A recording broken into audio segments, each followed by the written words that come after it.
So hello learner, welcome to our channel master edu. আমরা যেটা পড়ছিলাম সেটা হচ্ছে পর্যায় সারণী। আর পর্যায় সারণীর অনেকটা পথ আমরা পেরিয়ে এসেছি। আমরা পর্যায় সারণীর ইতিহাস পড়েছি, মেন্ডেলিফের পর্যায় সারণী পড়েছি এবং তার কিছু ড্রব্যাকও পড়েছি। এবার যেহেতু ড্রব্যাক আছে, তাহলে এবার নতুন কিছু পড়তে হবে, যে যাতে ওই ড্রব্যাকগুলো এড়ানো যায়, নতুন কিছু শিখতে হবে। তো এরকমই নতুন কিছু শিখতে হবে বলতে নতুন একটা সারণী বেরিয়েছে মেন্ডেলিফের পর্যায় সারণীটা আর কি সংশোধন করে, সেটা হচ্ছে আধুনিক পর্যায় সারণী। এবার তার আগে জানতে হবে যে কেন দরকার হলো এই আধুনিক পর্যায় সারণী। তার কিছুটা তো আগের ভিডিওতেই বলেছি, আবারও বলে দিই যে পারমাণবিক গুরুত্বের ক্রম না মেনে চলা, যে ছোট থেকে বড় রাখতে হতো, পারমাণবিক গুরুত্ব আস্তে আস্তে বাড়তে হতো, ঊর্ধ্বক্রমে রাখতে হতো। তার বদলে কিছু কিছু ক্ষেত্রে এরকম বলে যুবা কিছুই না, মানে राजा जी अपनी शक्तियों का पूरा इस्तेमाल कर रहे हो আর কি উল্টে দিয়েছিল কিছু কিছু ক্ষেত্রে। হ্যাঁ, এরকম বলে যুবা কিছু। যাই হোক, আর হচ্ছে আইসোটোপ। আইসোটোপ হচ্ছে একটা প্রধান কারণ। মানে যখন মেন্ডেলিফের পর্যায় সারণীটা আবিষ্কার হয়েছিল না প্রথমবারের জন্য, তখনও আইসোটোপ আবিষ্কার হয়নি। আর তার জন্য সবাই মনে করছিল বাহ বাহ বাহ কি সুন্দর পর্যায় সারণী। যেই আইসোটোপ আবিষ্কার হলো, ব্যাস তখন বোঝা গেল ইয়া ডাল মে তো কুছ কালা। তাহলে আইসোটোপটা কি আগে দেখে নিই, তারপর জানি যে কেন তারপর সব গন্ডগোলগুলো শুরু হলো। তো আইসোটোপ হচ্ছে সমান পারমাণবিক ক্রমাঙ্ক অথচ ভিন্ন পারমাণবিক গুরুত্ব। এবার তারও মাথার উপর দিয়ে হলো পারমাণবিক ক্রমাঙ্ক পারমাণবিক গুরুত্ব ভিন্ন সমান, বুঝতেই পারছি না। হ্যাঁ, পারমাণবিক ক্রমাঙ্ক হচ্ছে মানে হচ্ছে পারমাণবিক নাম্বার আর কি। হ্যাঁ, প্রোটন সংখ্যা মানে পরমাণুর ভেতরে ইলেকট্রন আছে, নিউট্রন আছে, প্রোটন আছে। তো প্রোটন হচ্ছে পজিটিভ আধান, একটা কণা যেটা পরমাণুর নিউক্লিয়াসে অবস্থান করে। তো প্রত্যেকটা মৌলের পরমাণুতে না সমান সংখ্যক কখনো প্রোটন থাকতে পারে না। এক একটা পদার্থের মৌলে মানে এক একটা মৌলের পরমাণুতে এক এক রকমের প্রোটন সংখ্যা পাওয়া যায়। মানে লোহার পরমাণুতে প্রোটন সংখ্যা যেটা হবে, ধরো সোনার পরমাণুর প্রোটন সংখ্যা কখনোই সেটা সম্ভব না। এরকম মানে প্রত্যেকের একটা আলাদা আলাদা সংখ্যা আছে, সেটা হচ্ছে প্রোটন সংখ্যা, প্রোটনের সংখ্যা, সেটাকেই বলা হয় পরমাণু ক্রমাঙ্ক। কিন্তু এখানে বলছে যে আইসোটোপে কি হয়, পারমাণবিক ক্রমাঙ্ক পারমাণবিক গুরুত্বটা কি, পারমাণবিক গুরুত্বটা আমরা আগেই বললাম যে পরমাণুর ওজন। আর পরমাণুর ওজন না মানে ইলেকট্রন হচ্ছে যে খুব নগণ্য, মেটার হয়, মানে ওদের কোনো ওজনই নেই বলতে গেলে। এবার তাহলে পরমাণুর ওজনটা কি থেকে হয়, নিউট্রন আর প্রোটন থেকে। আর আমি তো বললাম প্রোটন সংখ্যা সর্বদা একটা নির্দিষ্ট মৌলের ক্ষেত্রে সমান থাকে, আর নিউট্রন সংখ্যা কি হয় উপর নিচে হতে থাকে, কোনো ব্যাপার না। এবার দেখা গেল একটা মৌল নিলাম আমরা, ধরা গেল একটা লোহাই নিলাম। এবার দেখা গেল লোহার প্রোটন সংখ্যা হয়তো ধরে নিই 5। এবার এরকমই আর একটা লোহা আছে, লোহার টুকরো আছে, আর একটা লোহার মৌল আছে লোহারই, তার প্রোটন সংখ্যা 5ই আছে, কিন্তু তার দেখা গেল পারমাণবিক গুরুত্ব 10। এরকমই আর একটা লোহার মৌল আছে, তার দেখা গেল প্রোটন সংখ্যা 5 যেটা ছিল আগে, কিন্তু তার পারমাণবিক গুরুত্ব 10 না হয়ে গেল 12 বা 11। এরকম বিভিন্ন রকম ঘটনা ঘটতে পারে। যেমন এখানে আমি ক্লোরিনের উদাহরণ দিয়ে দেখছি।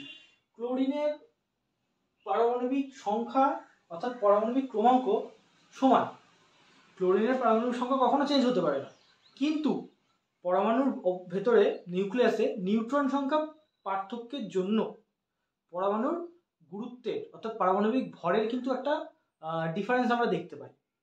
তো এর ফলে কি হয় যে আমরা বলছিলাম যে পারমাণবিক গুরুত্ব বাড়লে পারে একটা আলাদা আলাদা মৌল আসছে এবং তাদের পর্যায়ক্রমে ধর্মের পরিবর্তন হচ্ছে। তো সেই জিনিসটা ঘটে না। মানে আরো যদি ভালো করে আমরা বুঝাই তাহলে পরে কোথায় গেল, এই তো পর্যায় সারণী। ধরো এই ধরো ক্লোরিনই ধরো, খুব ঝাপসা লাগছে। আচ্ছা, ক্লোরিনই ধরো, ক্লোরিনের হচ্ছে যে প্রোটন সংখ্যা আছে পরমাণুর ভেতরে 17টা, তার মানে পরমাণু ক্রমাঙ্ক কিন্তু 17টা। আচ্ছা, আর এর ভর হচ্ছে 35.5। নিউট্রন এবং প্রোটন সংখ্যার ভরের জন্য ক্লোরিনের ভর সংখ্যা হচ্ছে যে 35.5। এবার প্রোটন সংখ্যা তো সেম থাকবে, নিউট্রন সংখ্যা দেখা গেল নিউট্রন হয়তো একটা ঢুকে গেল বা একটা বেরিয়ে গেল, এদিক ওদিক হলো, ওর জন্য ভর সংখ্যা দেখা গেল 35 থেকে 32 নেমে আসলো সাপোজ, বা 35 থেকে 37 চলে গেল, যে পারমাণবিক সংখ্যা, এই পারমাণবিক গুরুত্ব বা পারমাণবিক ভর 37 হয়ে গেল। এবার এর যদি পারমাণবিক গুরুত্ব 37 হয়ে যায় ক্লোরিনের, হ্যাঁ 35.5 থেকে যদি 37 হয়ে যায়, তাহলে তো এটা এখানে থাকবে না, তাহলে এটা চলে আসবে তোমার এই মোটামুটি আর্গনের দিকে, ঠিক আছে? কারণ আর্গনের হচ্ছে তোমার এই 37-38 মতো আর্গনের থাকে পারমাণবিক গুরুত্ব, আর এর 35.5। এবার এর যদি পারমাণবিক গুরুত্বটা 37.5 হয় বা 37.6 হয়, তাহলে আর্গন বা আর্গনের পরে স্থান নিচ্ছে, তাহলে এবার পর্যায় সারণী উল্টো পাল্টা হয়ে গেল। সুতরাং এখান থেকে বোঝা যাচ্ছে যে পারমাণবিক গুরুত্বটা একটা মানে একটা কি পয়েন্ট হতে পারে না, এটা একটা চাবি হতে পারে না পারমাণবিক গুরুত্ব, কারণ পারমাণবিক গুরুত্ব এক একটা মৌলের এক এক রকম ভাবে উল্টো পাল্টা হতেই আছে। সুতরাং এটা দিয়ে আমি বিচার করতে পারবো না যে ওই মৌলটা কতটা অন্য মৌলের সাথে সামঞ্জস্য আছে, সাদৃশ্য আছে, সেটা আমরা বলতে পারবো না। যেমন শুধুমাত্র একটা সাবজেক্টের নাম্বার ধরে কোনো স্টুডেন্টকে বিচার করা যায় না, ঠিক সেরকমই যে পারমাণবিক গুরুত্ব বাড়তেও পারে, কমতেও পারে, ঠিক আছে? অন্য কারোর সাথে মিলেও যেতে পারে, অন্য কারোর থেকে বেশি হয়ে যেতে পারে, কম হয়ে যেতে পারে। সুতরাং এটা দিয়ে হিসাব আমাদের হবে না, আমাদের নতুন কিছু একটা টার্ম ইন্ট্রোডিউস করতে হবে। তো সেই নতুন টার্মটা কি? সেই নতুন টার্মটা হচ্ছে পারমাণবিক ক্রমাঙ্ক, অর্থাৎ পরমাণুর প্রোটন সংখ্যা। এটা প্রত্যেকটা মৌলের ক্ষেত্রে নির্দিষ্ট থাকে, এরা পাল্টায় না। সুতরাং এটা দিয়ে এবার আমরা কিছু একটা তৈরি করব, যেটা আমাদের নতুন পর্যায় সারণী তৈরি করবে, ঠিক আছে? তো এটাই হলো ব্যাপার, যে আইসোটোপ আবিষ্কার হলো যে কোনো একটা মৌল, নির্দিষ্ট মৌলের পারমাণবিক ক্রমাঙ্কটা সেম থাকছে, কিন্তু বিভিন্ন পারমাণবিক গুরুত্ব হচ্ছে, ফলে তাদের স্থান দেওয়ার জন্য একটু গোলমাল হয়ে যাচ্ছে। তো এর জন্য আসলে আধুনিক পর্যায় সারণী। আর আধুনিক পর্যায় সারণীর ক্ষেত্রে যে কি বললাম, যে পারমাণবিক গুরুত্ব দিয়ে হচ্ছে না, সেম কি থাকছে পারমাণবিক ক্রমাঙ্ক, ওটা হচ্ছে যে এক একটা একদম ইউনিক জিনিস, এক একজনের ইউনিক থাকছে। আমার একটা ক্রমাঙ্ক যেটা ইউনিক সেটা তোমার হতে পারবে না, বা সেটা অন্য কারোর হতে পারবে না। তোমার যে ক্রমাঙ্কটা ইউনিক মানে একটা সাইনের মতো, সিগনেচার। আমার সিগনেচার যেমন কেউ কপি করতে পারবে না, তেমন তোমার সিগনেচার কেউ কপি করতে পারবে না, এরকম একটা ব্যাপার। ক্রমাঙ্ক এরকম একটা জিনিস যেটা ইউনিক, সুতরাং ওটা অন্য কারোর সাথে কপি হবে না, তাই ওটা দিয়ে আমরা যদি সারণীটা তৈরি করি সেটা একদম ঠিকঠাক হবে। তো এই সোর্সে এই সারণীটা মানে এই আধুনিক পর্যায়ের সূত্রটা তৈরি হলো। কি বলছে? বলছে মৌলসমূহের ভৌত রাসায়নিক ধর্মাবলী। ভৌত রাসায়নিক ধর্ম বলতে কি বুঝি সেটা তো আগের লেকচারে বলে দিয়েছি। তো যাই হোক, এই ধর্মাবলী মৌলগুলির ক্রমবর্ধমান পরমাণু ক্রমাঙ্ক, এই পর্যন্ত দেখো একদম আগের একদম তোমার পুরনো পর্যায় সারণীর যে পর্যায় সূত্রটা সেই পর্যন্ত। কিন্তু এখানে পরমাণু ক্রমাঙ্ক এর সংকেত পর্যায়ক্রমে পুনরাবৃত্ত হয়, মানে একদম পুরো সেম পারমাণবিক গুরুত্বের জায়গায় বা পারমাণবিক কি পরমাণু ভর সংখ্যার জায়গায় এখানে পারমাণবিক ক্রমাঙ্ক ধরে দিলাম, ঠিক আছে? মানে একদম ক্রমবর্ধমান ভাবে হবে, পর্যায়ক্রমে পুনরাবৃত্তি হবে, মানে রিপিটেশন হবে, কিন্তু সেটা পারমাণবিক গুরুত্বের উপর নির্ভর করবে না, সেটা নির্ভর করবে কার উপর? পারমাণবিক ক্রমাঙ্কের উপর। আচ্ছা, তো এখানে একটা লাইন ছিল অনেকে ওভারলুক করে যায়, সেটা হচ্ছে যে বিজ্ঞানী মোজলে এক্স রশ্মি বর্ণালী সংক্রান্ত নানা ধরনের পরীক্ষা করে সিদ্ধান্ত করেন যে পারমাণবিক ক্রমাঙ্কই মৌলের ধর্ম নিয়ন্ত্রণ করে, পারমাণবিক গুরুত্ব নয়। মানে এই যে বললাম পারমাণবিক গুরুত্ব দিয়ে আমরা পর্যায় সারণী তৈরি করতে পারছি না, ওটা একটা কি পয়েন্ট হতে পারে না। এটা কে প্রথম আবিষ্কার করলো? এটা আবিষ্কার করলো বিজ্ঞানী মোজলে। বিজ্ঞানী মোজলে কিভাবে আবিষ্কার করলো? সে বিভিন্ন মৌলের মধ্যে দিয়ে এক্স রশ্মি পাঠালো। এবার গল্পটা কি হয়, এতটা ডিটেলসে নেই, আমি যেটা বলছি শোনো। গল্পটা হচ্ছে যে কোনো মৌলের ভেতর দিয়ে এক্স রশ্মি পাঠানো হলো। তারপর হচ্ছে ধরো আমার সিগনেচারটা কেটে কুটে এমন একটা তৈরি করে দিলে হলো যে আমার সিগনেচারটাই পরবর্তী তৈরি হয়ে গেল অন্য কারোর সিগনেচার। মানে কোনো একটা পরমাণু আছে, ওর ভেতর নিউট্রন সংখ্যা তো আছে 5, জোর করে ওতে আমি আরো দুটো নিউট্রন সংখ্যা অ্যাড করে দিলাম, তখন আর সেটা 5 নম্বরে যে মৌলটা ছিল তার মতো ব্যবহার করবে না, তখন 7 নম্বরে যে মৌলটা তার মতো ব্যবহার করবে। এটা কিন্তু এক্স রশ্মি দিয়েই, মানে এই যে যেমন লিথিয়ামের হচ্ছে 3 পারমাণবিক ক্রমাঙ্ক, মানে এর মধ্যে প্রোটন সংখ্যা আছে 3টে। এবার আমি কি করলাম, তোর মধ্যে 3টে প্রোটন সংখ্যা আছে, জোর করে ঢুকিয়ে দিলাম আরেকটা প্রোটন, তাহলে কি হলো, পরমাণু ক্রমাঙ্ক হয়ে গেল 4। তাহলে লিথিয়ামের পরমাণু ক্রমাঙ্ক হয়ে গেল 4, কিন্তু তখন আর লিথিয়াম হলো না, তখন বেরিলিয়াম, পুরো মাথা থেকে পা অব্দি পুরো বেরিলিয়াম হয়ে গেল। এটাই হলো এক্স রশ্মির মাধ্যমে এটা দেখলো মুজলে যে আমি যদি প্রোটন সংখ্যা ঢুকিয়ে দিই তাহলে ও অন্য কোনো মৌলের মতো আচরণ করছে। সুতরাং পরমাণু ক্রমাঙ্ক হচ্ছে কি পয়েন্ট, পারমাণবিক গুরুত্ব না। যাক, এটা একটু বড় করে স্টোরি করে বলা হলো, মুখস্থ করার কোনো দরকার নেই। বিজ্ঞানী মোজলে এক্স রশ্মির দ্বারা এটা প্রমাণ করেছিল, এইটুকু বললেই হবে। তো যাই হোক, আচ্ছা এখানেও একটা জিনিস আছে, এটা এক্সট্রা জিনিস বলতে গেলে, তো বলছে নিলস বোর, নামগুলো মনে রাখতে হবে যে নিলস বোর ইলেকট্রন বিন্যাসের উপর ভিত্তি করে পর্যায় সারণী রচনা করে। বলবে পর্যায় সারণী হচ্ছে যে ইলেকট্রন বিন্যাসের উপর ভিত্তি করে কে রচনা করে, বা ইলেকট্রন বিন্যাসটা পর্যায় সারণীর ক্ষেত্রে কে আবিষ্কার করেন, এরকম কিছু বলতে পারে। তো নিলস বোর ইলেকট্রন বিন্যাস করে, ঠিক আছে। আর ক্রমবর্ধমান পরমাণু ক্রমাঙ্ক অনুযায়ী মৌলগুলো সাজালে পর্যায়ক্রমে তাদের ইলেকট্রন বিন্যাস পুনরাবৃত্তি হয়। আচ্ছা, এই যে আমরা মানে ইলেকট্রন বিন্যাস কি, কোনো পরমাণুর ভেতর ইলেকট্রনগুলোকে কিভাবে রাখা আছে, এরপর আমরা ছবি দেখবো যখন আরো ক্লিয়ার হবে। এখন শোনো, ভিজুয়ালাইজ করো যে কোনো পরমাণুর ভেতর ইলেকট্রনগুলোকে কিভাবে সাজানো হচ্ছে, সেটাকে বলা হয় ইলেকট্রন বিন্যাস, ঠিক আছে। এবার লিথিয়ামের পরমাণুর ভেতর ইলেকট্রনগুলোকে যেভাবে সাজানো হয়েছে, ঠিক আছে, সেইভাবেই সোডিয়ামের ভেতরেও শেষ কক্ষপথে ইলেকট্রনগুলোকে সাজানো হয়েছে। মানে এই যে ইলেকট্রন বিন্যাস, এই যে ইলেকট্রন সাজানোর যে যে কায়দাটা, তার কারণে ধর্মগুলো পরিবর্তন এই তোমার সেম থাকছে, ধর্মগুলো রিপিটেশন হচ্ছে, ধর্মগুলো পুনরাবৃত্তি হচ্ছে, যেটা বাংলায় বলে পুনরাবৃত্তি। তো এটা হলো কারণ যে ইলেকট্রন বিন্যাস হচ্ছে মেন কারণ ধর্মগুলোর পুনরাবৃত্তি হওয়ার জন্য। তো এটা কি করেছিল, ইলেকট্রন বিন্যাসটা করেছিল নিলস বোর। এখানে উদাহরণ দেওয়া আছে, এটা 11-এর জিনিস, না বুঝারই কথা, তবে বলে দিচ্ছি। আমরা জানি কি লিথিয়াম আর সোডিয়াম একটা এরকম গ্রুপে আছে, তবে লিথিয়াম আর সোডিয়াম হচ্ছে একই রকম ধর্ম। আচ্ছা, লিথিয়ামের ধরো দেখো ইলেকট্রন বিন্যাস বুঝবো না, আমি বলে দিচ্ছি, দাও 2s1, আর সোডিয়ামের হচ্ছে 3s1। মানে দেখো এস আছে দুটোতেই এবং দুটোতেই 1 আছে। এই s1 হচ্ছে যে মানে লাস্ট কক্ষপথে একটা ইলেকট্রন আছে এস এর ঘরে, আর এস এর ঘরে এটারও লাস্ট কক্ষপথে একটা ইলেকট্রন আছে। মানে কি এদের ইলেকট্রন বিন্যাসটা অনেকটা সমান, এদের লাস্ট ঘরে একটা ইলেকট্রন আছে সেম, ওর জন্য এদের তোমার হচ্ছে যে ধর্মটাও সেম। তেমন যদি আমি নাইট্রোজেন ফসফরাস দেখি, ওদের পি নম্বর ঘরে 3টে ইলেকট্রন আছে, এদেরও পি নামের ঘরে 3টে ইলেকট্রন আছে। তবে এদের দেখো নাইট্রোজেন আর ফসফরাস দুটোরই হচ্ছে তো ইলেকট্রন বিন্যাসটা সেম হচ্ছে, পি নামের ঘরে 3টে ইলেকট্রন আছে, তাই এদের ধর্ম সেম।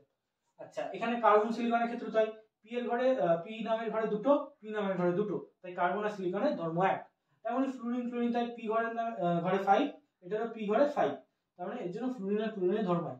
মানে এই যে ইলেকট্রনটা শেষ কক্ষপথে ইলেকট্রনটা কিভাবে সাজাচ্ছি আমি, কোন নামের ঘরে কটা ইলেকট্রন দিচ্ছি, এই যে ইলেকট্রন বিন্যাস, এই ইলেকট্রন বিন্যাসের উপরেই কিন্তু ধর্মটা নির্ভর করছে অ্যাকচুয়ালি। এটাই হচ্ছে, আর এটা কে করেছিল, নিলস বোর। আচ্ছা, এক্সট্রা থিং পুরো। তো এই হলো একদম আধুনিক পর্যায় সারণী। তোমরা হচ্ছে যে বইয়ের দোকান থেকে পিরিয়ডিক টেবিল কিনতে পাওয়া যায়, ক্যালেন্ডার পুরো কিনে রেখে দেবা, পড়বা, সবার ঘরে পড়ার ঘরে টাঙানো থাকবে, বারবার পড়বা, মুখস্থ হয়ে যাবে। এই পর্যন্ত পড়তে হয় তোমার হচ্ছে যে পটাশিয়াম অব্দি পড়লেই হয়, ক্যালসিয়াম অব্দি পড়লেই হয়। তো এই পর্যন্ত একদম মুখস্থ করতে হবে, 20টা মৌল পুরো মুখস্থ করতে হবে, ক্যালসিয়াম অব্দি মুখস্থ হয়েও যায়। তো যাই হোক, ইলেকট্রন বলছি, পর্যায় সারণীটা দেখে নিই। প্রথমে আছে হাইড্রোজেন, একে হচ্ছে হাইড্রোজেন, এবং কার্বনে বলে মুখস্থ হতে হাইড্রোজেন। 2 হচ্ছে হিলিয়াম, নিষ্ক্রিয় গ্যাস, ঠিক আছে এটা। তারপর হচ্ছে lithium, 3 lithium, beryllium, boron, carbon, nitrogen, oxygen, fluorine, neon, sodium, magnesium, aluminium, silicon, phosphorus, sulphur, chlorine, argon, potassium, calcium, এগুলো তো মুখস্থ করতে হবে। আর 11-12 এর ক্ষেত্রে ওই কপার জিঙ্ক পর্যন্ত মুখস্থ করা যায়। আর জয়েন্টের ক্ষেত্রে এরকম আমরা রো ধরে ধরে মুখস্থ করে ফেলি।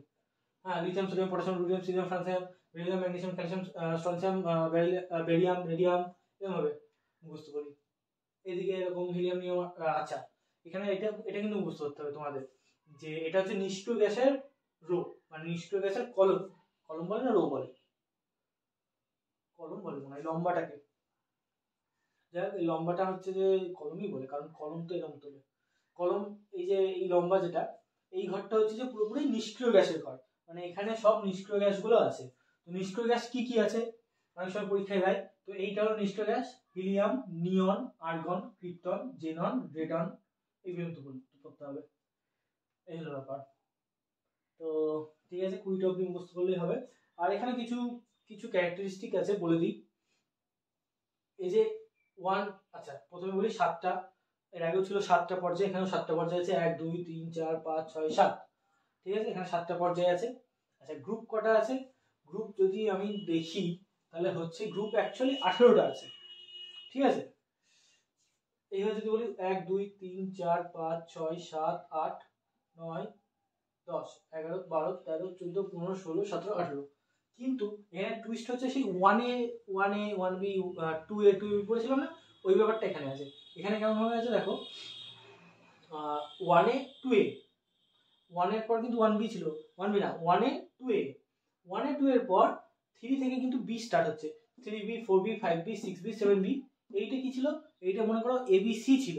এখানে 8 মানে পুরো 8 লিখেছে, হ্যাঁ ABC লিখিনি, ABC লেখাও যায়, তো যাই হোক 8ই ধরলাম আমি 8। তারপরে কি হবে 1B 2B, কারণ এখান থেকে 3B চালু হয়েছিল, 1B 2B গ্যাপ ছিল না। এখানে 8 যেই আমরা মুখে উচ্চারণ করে দেবো তারপর হবে 8 এর তিনটের পর হবে 1B 2B। এবার দেখো B এর সবকটা শেষ, আমরা পড়েছিলাম 1A আর 2A অবধি। এবার এখান থেকে আবার 3A শুরু হবে, 3A 4A 5A 6A 7A, তারপরে 8A। তো এই হলো AB ভাবে ভাগ করলে এরকম হবে। আর 18টা তো এমনি গ্রুপ আছে।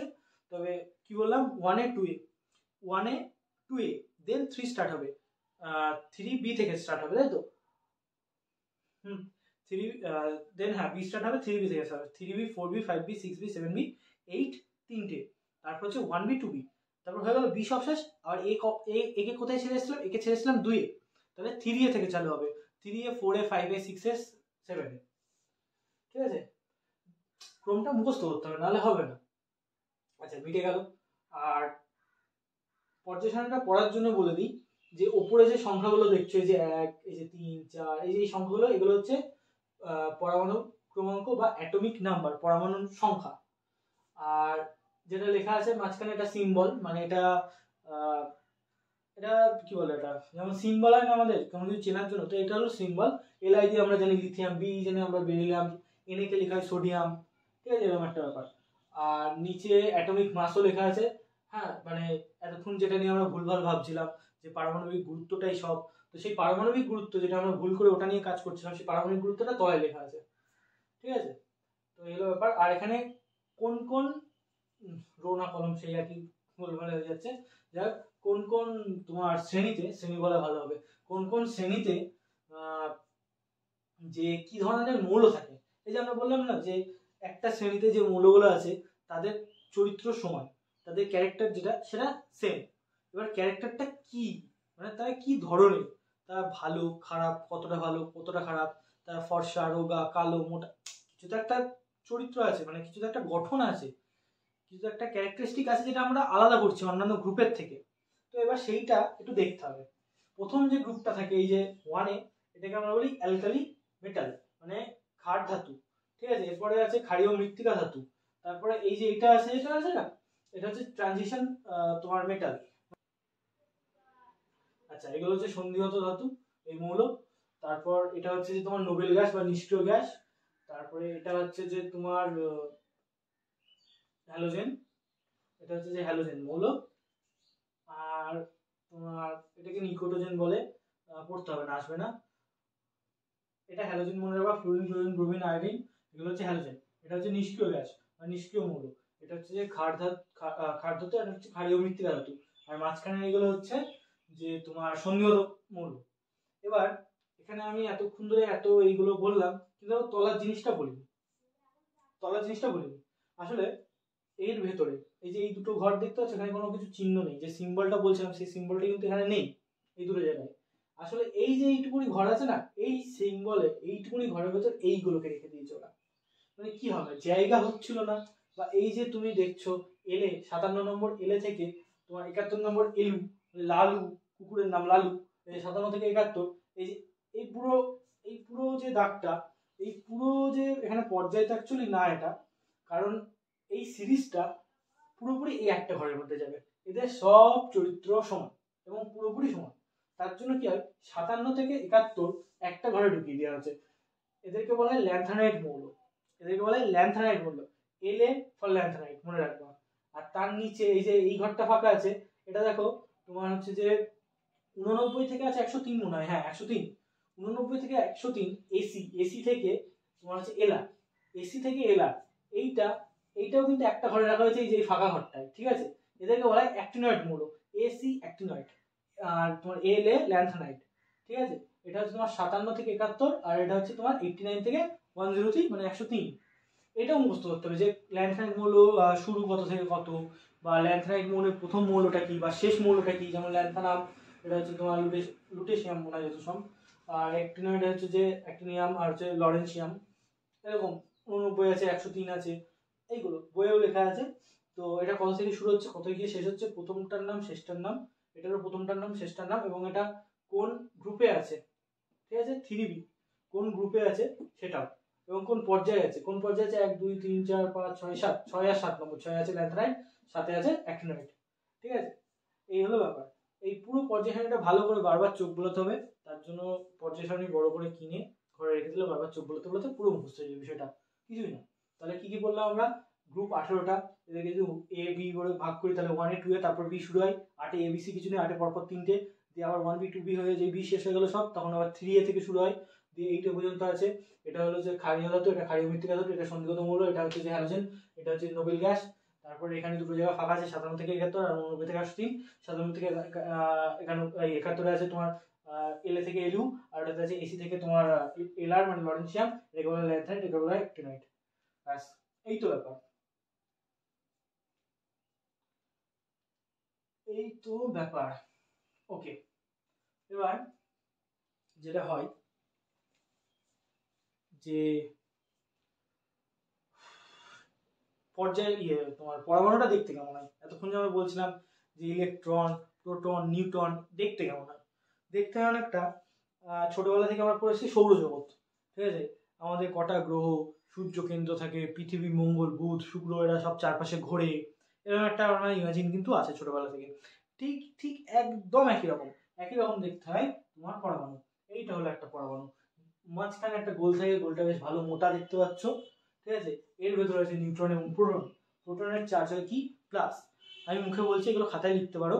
প্রোটনের চার্জ হয় মানে প্রোটনের হচ্ছে যে আধান হচ্ছে যে পজিটিভ ধনাত্মক প্লাস, আর নিউট্রন আছে, নিউট্রনের কোনো আধান হয় না, নিউট্রন হচ্ছে যে একদম কোনো আধানহীন একটা কণা, এর ভেতরে নিউট্রন এবং প্রোটন থাকে, এবং এটা যেহেতু মানে বেশ ঘন লাগছে, সুতরাং এটার ওজনেই পরমাণুর ওজন হয়, ঠিক আছে। মানে ইলেকট্রনের ওজন খুবই নগণ্য, তাই ইলেকট্রনের ওজনে হয় না, এখানে নিউট্রন প্রোটন থাকে, এটার ওজনেই হয়, আর এটাকে ভেতরে মাঝখানে থাকে, এটাকে নিউক্লিয়াস বলে। যেমন আমরা জীবন বিজ্ঞানে পড়বো বা পড়েছি যে কোষের মাঝখানে থেকে নিউক্লিয়াস, ঠিক এখানেও তাই, পরমাণুর মাঝখানে থাকে নিউক্লিয়াস। আচ্ছা, এবার এই দাগগুলো চিন্তা করো, এবার তুমি একদম ছোটবেলায় ফিরে যাও বা তোমাদের ভূগোল বইয়ে ফিরে যাও, সৌরজগৎটা একটু মনে করো। দেখো মাঝখানে সূর্য ছিল, চারপাশে ছিল কি কক্ষপথ, সেখানে ঘুরতো গ্রহ। এই যে কক্ষপথ, এটাকেও কক্ষপথই বলে, এটাকেও কক্ষপথই বলে। তাহলে এখানে কোন গ্রহটা ঘুরছে, এখানে কোনো গ্রহ ঘুরছে না, এখানে ঘুরছে ইলেকট্রন।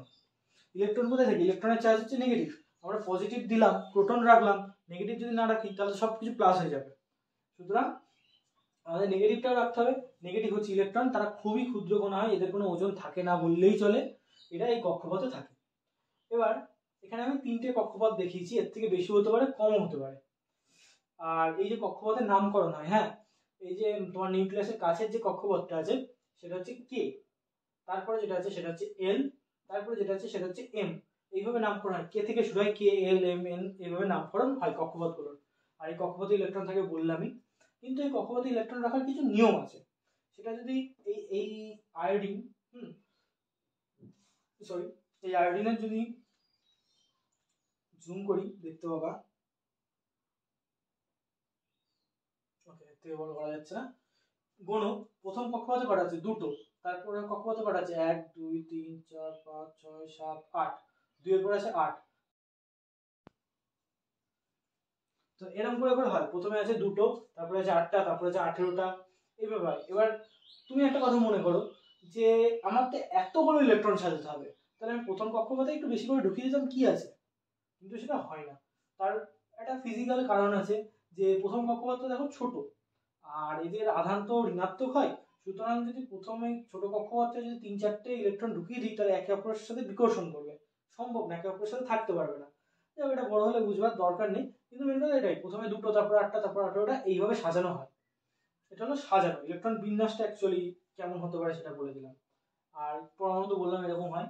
আচ্ছা, এবার আমরা কোনো হচ্ছে যে তোমার পরমাণুর ইলেকট্রন বিন্যাস করে কি করে বলতে পারি যে সেই পরমাণু মানে সেই মৌলটা কোন পর্যায়ে আছে বা কোন শ্রেণীতে আছে, সেটা কি রকম চরিত্র দেখায়, সেটা হচ্ছে পর্যায় মানে হচ্ছে কক্ষপথ সংখ্যা, মানে কোনো একটা পরমাণু দিল, তার তোমার হচ্ছে যে দিয়ে দিল পরমাণু ক্রমাঙ্ক নাম্বার, বা পরমাণুই দিয়ে দিল, কারণ তোমার তো 20 অব্দি মুখস্থ করতে হবে, hydrogen helium lithium beryllium boron carbon nitrogen করে। এবার দেখা গেল তোমাকে দিল লিথিয়াম, এবার বলো এটা কোন পর্যায়ে কোন শ্রেণীতে অবস্থিত। যদি চোখের সামনে ভেসে ওঠে তাহলে তো খুবই ভালো, মিটেই গেল, কিন্তু করে যেহেতু দেখাতে হয়, আমাদের পরীক্ষা আসলে দেখা গেল লিথিয়াম, হ্যাঁ লিথিয়াম এলাই চেয়ারা। এবার আমরা হচ্ছে হাইড্রোজেন হিলিয়াম লিথিয়াম মানে 3, বুঝে গেলাম 3, তাহলে 3টে হচ্ছে পরমাণু ক্রমাঙ্ক, মানে প্রোটন সংখ্যা 3টে, ইলেকট্রন সংখ্যা থাকবে। আচ্ছা 3টে যদি হয় তাহলে কিভাবে সাজাবো, প্রথম কক্ষপথে হচ্ছে যে 2টো ইলেকট্রন, তারপরে কক্ষপথে তাহলে হচ্ছে 1টা, ঠিক আছে। আচ্ছা মাঝখানে নিউক্লিয়াস দিয়ে দিই, তাহলে এটা হলো নিউক্লিয়াস, প্রথম কক্ষপথে বললাম 2টো, তারপরে হলো রাখলাম 1টা।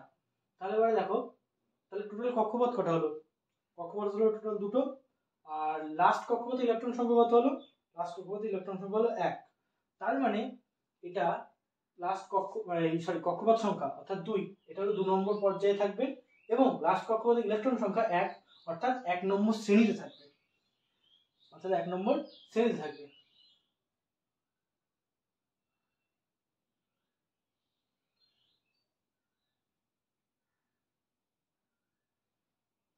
ওকে ওকে, তাহলে এবারে পর্যায় মানে হচ্ছে কক্ষপথ সংখ্যা, যেমন দেখলাম যে 2টো কক্ষপথ রাখতে হলো আমাদের, তাহলে এবারে লিথিয়াম 2 নম্বর পর্যায়ে থাকবে। দেখে নিই লিথিয়াম কোন নম্বর পর্যায়ে আছে, লিথিয়াম হচ্ছে 2 নম্বর, 1 2 2 নম্বর পর্যায়ে। আর দেখলাম লাস্ট কক্ষপথে কটা ইলেকট্রন, 1টা ইলেকট্রন, আর লাস্ট কক্ষপথে ইলেকট্রন সংখ্যা হচ্ছে শ্রেণী, লাস্ট কক্ষপথে 1টা ইলেকট্রন মানে 1 নম্বর শ্রেণী। দেখি তো, হ্যাঁ দেখো 1 নম্বর শ্রেণীতে আছে।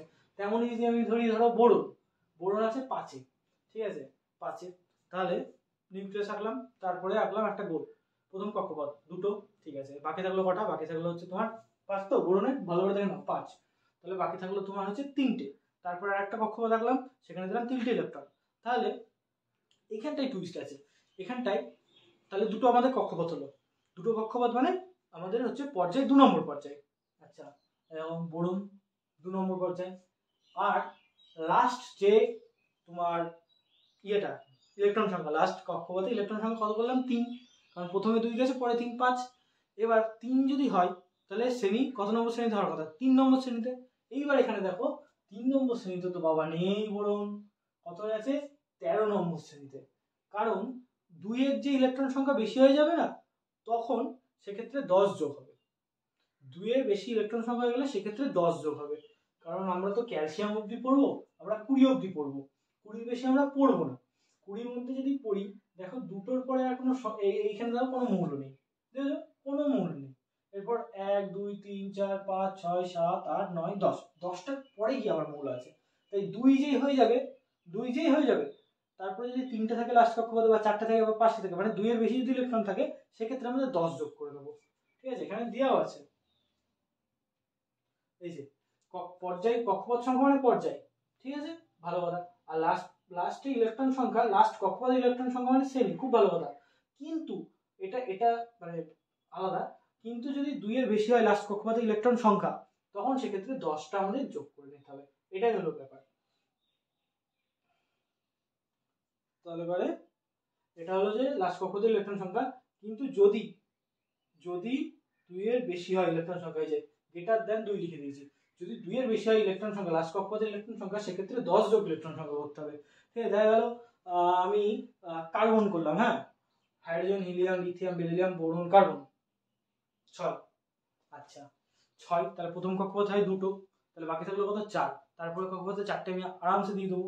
আচ্ছা 4টে দিলাম, 4টে যদি দিই আমি, তাহলে শেষ কক্ষপথে ইলেকট্রন সংখ্যা হলো কত 4, তাহলে শ্রেণী কি হওয়ার কথা 4 না, কারণ আমি কি বলেছি 2 এর বেশি থাকলে পরে 10 যোগ করবো, 4 তো 2 এর বেশি, তাহলে 4 এর সাথে 10 যোগ করি 14, তাহলে 14 নম্বর শ্রেণীতে আছে, আর কক্ষপথ তো 2টোই হয়েছে, কারণ 2 নম্বর পর্যায়ে আছে, একদম ইজি ব্যাপার। তো এইভাবে আমরা যে কোনো, যদি আমাদের মৌল দেয় 20 অবধি, বিশেষ করে ক্যালসিয়াম অবধি, যে কোনো মৌল দিক আমরা নিজেরা সেটা শ্রেণী আর পর্যায়ে বার করে দেবো, কোনো অসুবিধা হবে না এইভাবে। আচ্ছা তারপর হচ্ছে একটা ব্যাপার, পর্যায় আছে 7টা, এই 7টা পর্যায়, 7টা পর্যায়ে দেখো যে একরকম কিন্তু সংখ্যা নেই, 7টা পর্যায়ে একরকম কিন্তু সংখ্যা নেই, মানে যদি আমরা লক্ষ্য করি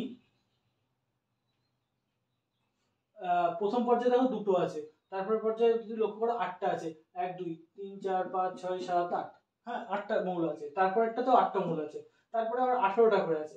তারপর একটা তো এখানে আবার কতগুলো বেড়ে গেছে, 18টা তো আছে ঠিক আছে, কিন্তু এখানে ধরো 19 20 21 22 23 24 25 26 27 28 29 30 31 32, মানে টোটাল 32টা আছে এর ভেতরে এই কটা ঢুকে গেছে, টোটাল 32টা আছে। এরকম মানে প্রত্যেকটা পর্যায়ে সমান সংখ্যক থাকছে না মৌল।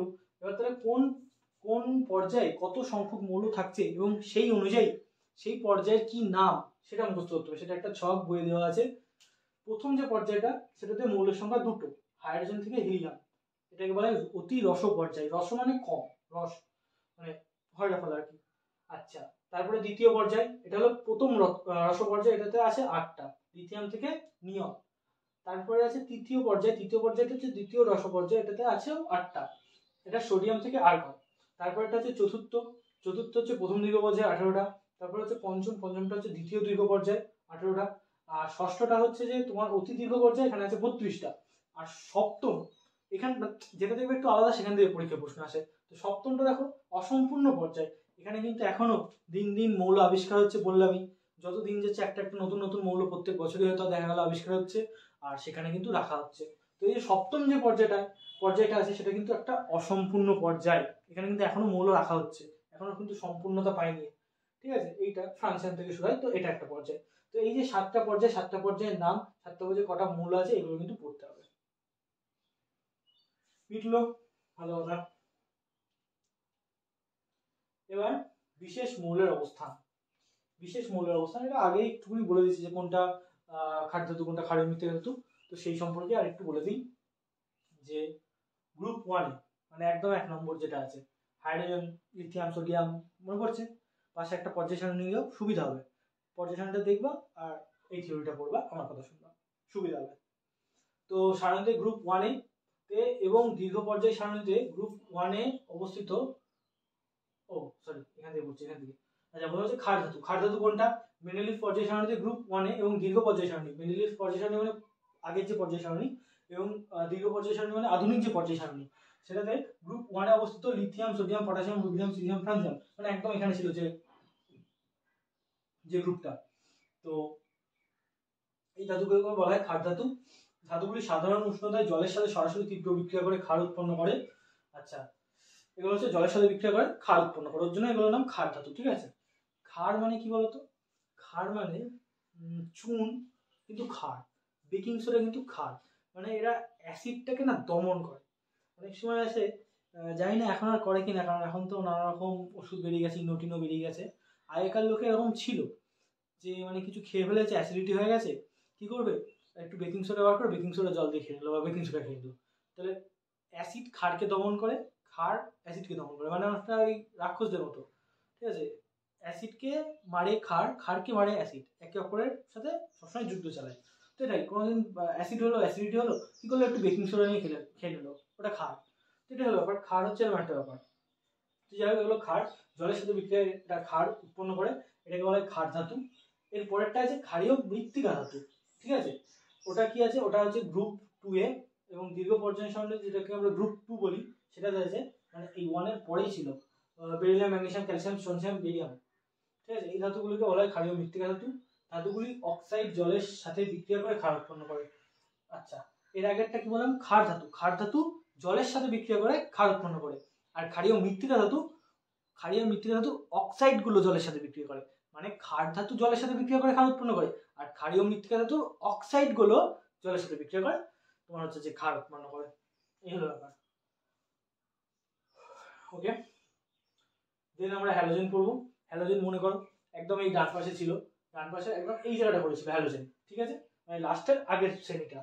তো হ্যালোজেন মৌল মেন্ডেলিভ পর্যায় সারণীতে গ্রুপ 7 এ এবং দীর্ঘ পর্যায় সারণীতে 17। বললাম না লাস্টের আগেরটা লাস্ট 18 ছিল, 18 আগে 17তে অবস্থিত হচ্ছে যে এগুলো হচ্ছে হ্যালোজেন মৌল। কি কি আছে? Fluorine, chlorine, bromine, iodine.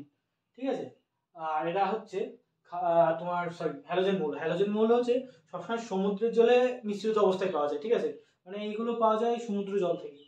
এটা হচ্ছে সমুদ্র জল দ্রবীভূত অবস্থায় পাওয়া যায় প্রকৃতিতে, এই জন্য মৌলগুলোকে হ্যালোজেন বলে। আচ্ছা, হ্যালোজেন বা সামুদ্রিক লবণ উৎপাদক মৌল বলা হয়। এবার হ্যালোজেন কথাটার মানে কি বলতো? হ্যালো মানে সি সল্ট, হ্যালো মানে সামুদ্রিক লবণ, সমুদ্র থেকে লবণ তৈরি হয়, জানো তো? ওই গান্ধীজি ওর জন্য ডান্ডি মার্চ করেছিল, লবণের উপর ট্যাক্স করে দিয়েছিল ইংরেজরা।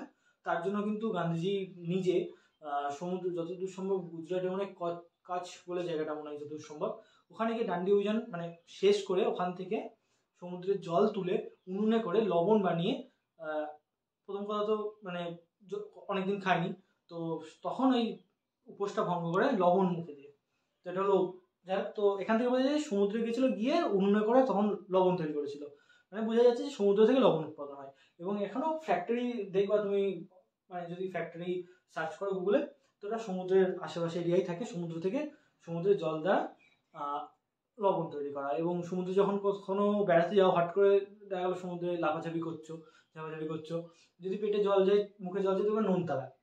গঙ্গার জল কিন্তু নোনতা না, সমুদ্রের জল নোনতা। অ্যাকচুয়ালি লবণটা তৈরি হয় সমুদ্র থেকেই।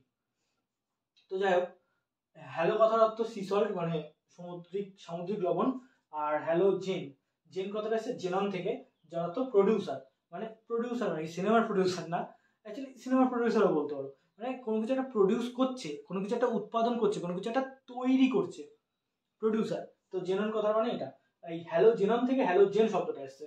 তো এটা হলো ব্যাপার যে 17 নম্বর গ্রুপে যে মৌলগুলো আছে, ফ্লোরিন, ক্লোরিন, ব্রোমিন আদি, এরা যে সমুদ্রের জল থেকে তৈরি হয়, সমুদ্রের জলের লবণ মানে ওখান থেকে তৈরি হয়, তার জন্য এদেরকে হ্যালোজেন বলে।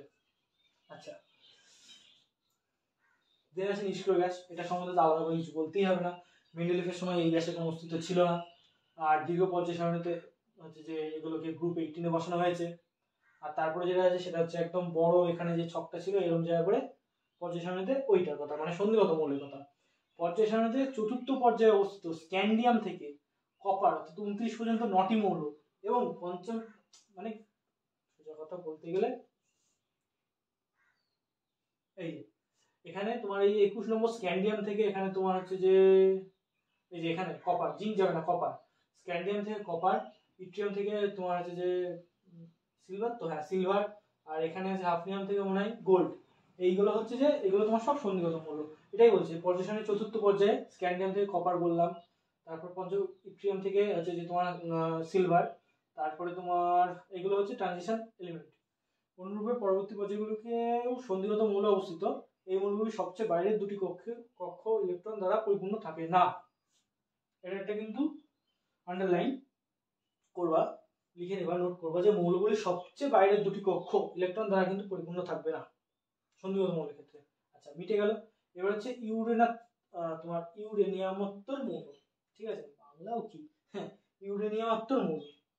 তো এটা কি সপ্তম পর্যায়ে, মনে আছে আমরা যখন পর্যায় সারণী দেখছিলাম 7 নম্বর পর্যায়ে এবং 8 নম্বর পর্যায়ে তোমার ল্যান্থানাইট আর অ্যাক্টিনাইট ছিল, ঠিক আছে? তো এইগুলোর কথাই বলছে বড়, যে ইউরেনিয়ামোত্তর মৌল সপ্তম পর্যায়ে ফ্রান্সিয়াম থেকে ইউরেনিয়াম পর্যন্ত 6টি মৌল প্রাকৃতিক, এবং ইউরেনিয়ামের পরবর্তী মৌলগুলো পরীক্ষাগারে কৃত্রিমভাবে তৈরি, এগুলোকে ইউরেনিয়ামোত্তর মৌল বলা হয়। নেপচুনিয়াম, যাই হোক এই ধরনের মৌল উদাহরণ দিয়েছে, কিছু না। আচ্ছা, এই সপ্তম পর্যায়ে ফ্রান্সিয়াম থেকে তৈরি হয়েছে, ফ্রান্সিয়াম, রেডিয়াম, তোমার এদিকে তোমার অ্যাক্টিনিয়াম, থোরিয়াম, প্যালাডিয়াম, ইউরেনিয়াম, এগুলো হচ্ছে প্রাকৃতিক, মানে এগুলো প্রকৃতি থেকেই তৈরি করা গেছে, পাওয়া গেছে এই মৌলগুলো। ইউরেনিয়াম পর্যন্ত 92। আর এর পরের থেকে যেগুলো আছে নেপচুনিয়াম, প্লুটোনিয়াম, এই যে যেগুলো আছে এইগুলো কিন্তু কৃত্রিমভাবে তৈরি করা হয়েছে। সুতরাং এই যে এই পর্যন্ত, আর ইউরেনিয়ামের নাম্বারটাও কিন্তু মনে রাখতে হবে, পরমাণু ক্রমাঙ্কটা যে 92। তো যাই হোক, এই কটা হচ্ছে প্রাকৃতিক, আর পরে এগুলো হচ্ছে কৃত্রিম। কিন্তু এই যে এখান থেকে শুরু করে এই যে এগুলো কিন্তু এগুলো ইউরেনিয়ামোত্তর মৌল বলা হয়। আর ল্যান্থানাইট, অ্যাক্টিনাইট আলাদা করে দেখলাম লিখিনি, কিন্তু বলে দিলাম ল্যান্থানাইট, অ্যাক্টিনাইটটা মুখস্থ করতে হবে, এবং এদের সংখ্যা কিন্তু মুখস্থ করতে হবে। মিটে গেল। कुछ समझे दया? हाँ सर, इसका मतलब है इसका मतलब है